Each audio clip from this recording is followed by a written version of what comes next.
حضرت عمر کی شہادت کی تاریخ میں اختلاف کیوں آیا ہے؟ یہ اختلاف تو اب آیا ہے، پہلے تو کوئی نہیں تھا، اور اختلاف بھی پبلکلی آیا ہوا ہے۔ آئے آپ گوگل کھولیں، وہاں پہ 26 ذوالحجہ لکھا ہوا ہے۔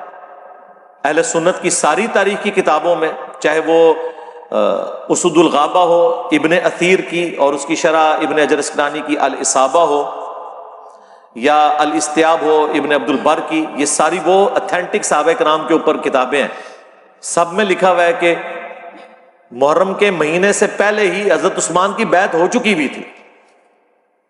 سیدنا عمر کی شہادت 26 ذوالحجہ کو ہوئی ہے، بیچ میں کوئی چکر چلایا تھا گوگل پہ، انہوں نے چینج کروائی تھی، لیکن اب میں نے دیکھا دوبارہ انہوں نے 26 کر دی ہے۔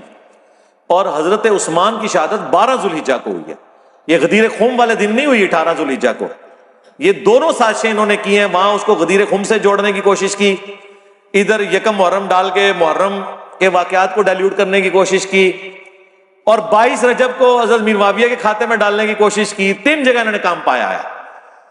دیکھو کیسے فراڈیے جے، ہر جگہ پھڑے جاتے ہیں اور اپنی کتابوں سے پکڑے جاتے ہیں۔ چلو یا تو ہونا کہ ہم کہ دوسرے کہہ رہے ہیں، بھی اہل سنت آج تک کسی کو نہیں پتا تھا کہ یکم محرم ہے، بلکہ پچھلے سال طارق جمیل صاحب سے میری بات ہوئی محرم کے دنوں میں، تو مجھے کہتے ہیں یار میں وہ موٹر وے سے اتر رہا تھا تو وہ لکھا ہوا یکم محرم حضرت عمر کی شہادت، تو یار دیکھو یار یہ کیا دھوکہ دے رہے ہیں، ان کو نہیں پتا کہ یکم محرم نہیں ہے۔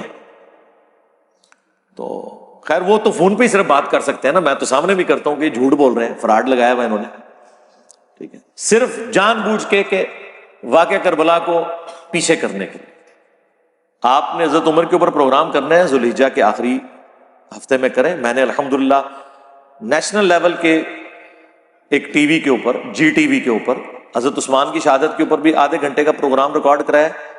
وہ صرف آپ آدھا گھنٹہ دیکھ لیں، اور اس میں جو میں نے مشکل سوالات ایڈریس کیے ہیں اس کے اگینسٹ آپ 100 کتابیں پڑھ لیں، 1000 مولویوں کے 2 گھنٹے کے لیکچر سن لیں، وہ ایک طرف ہوں گے۔ اس آدھے گھنٹے میں آپ کو جو کچھ ملا ہوگا نا، جو مین کریٹیکل باتیں ہیں وہ آپ کو کسی کے پاس نہیں ملیں گی۔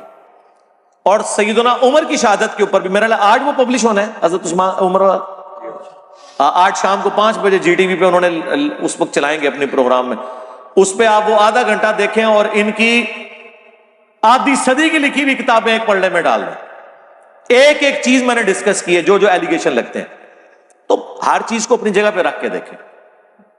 ہم سمجھتے ہیں کہ اسلام کی پیٹھ میں پہلا چھرا جو گھونپا گیا وہ سیدنا عمر کی شہادت تھی، اور جو آخری زخم لگا جس کے بعد 2 ٹکڑے ہو گیا اس امت کا شرازہ، وہ واقعہ کربلا تھا۔ اس کی ابتدا جو ہے وہ شہادت عمر سے ہوئی ہے، شہادت عثمان سے نہیں ہوئی۔ یہ بھی دھوکہ دیتے ہیں صرف بنو امیہ کو بیچ میں لانے کے لیے۔ بنو امیہ میں حضرت عثمان اور عمر بن عبد العزیز، ان کی تو کیا ہی بات ہے، یہ تو آل فرعون میں موسیٰ ہیں رضی اللہ عنہما وعلیہم السلام۔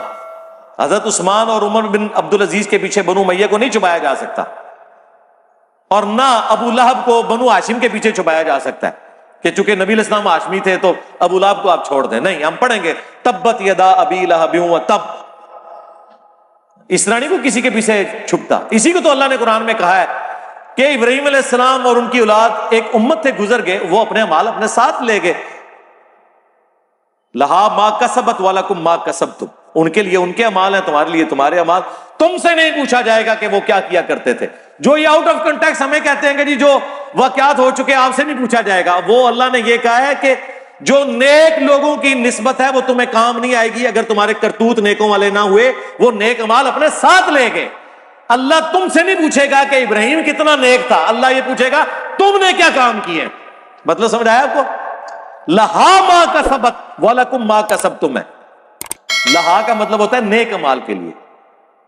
اگر ہوتا نا الا، ان پر ان کی غلطیوں کا وبال، تم پر تمہاری غلطیوں کا وبال، تسی اپنی پلی نبھاؤ، پھر وہ معنی ہوتا جو یہ لیتے ہیں۔ عربی بھی نہیں ان کو آتی، نیک اعمال کا ذکر ہو رہا ہے کہ عظیم امت تھی گزر گئی، کیونکہ وہ بنی اسرائیل کہتے تھے نا ہم ابراہیمی ہیں، ہمارے آباء و اجداد یہ تھے۔ اللہ نے فرمایا نیک امت گزر گئی، وہ اپنے اعمال اپنے ساتھ لے گئے۔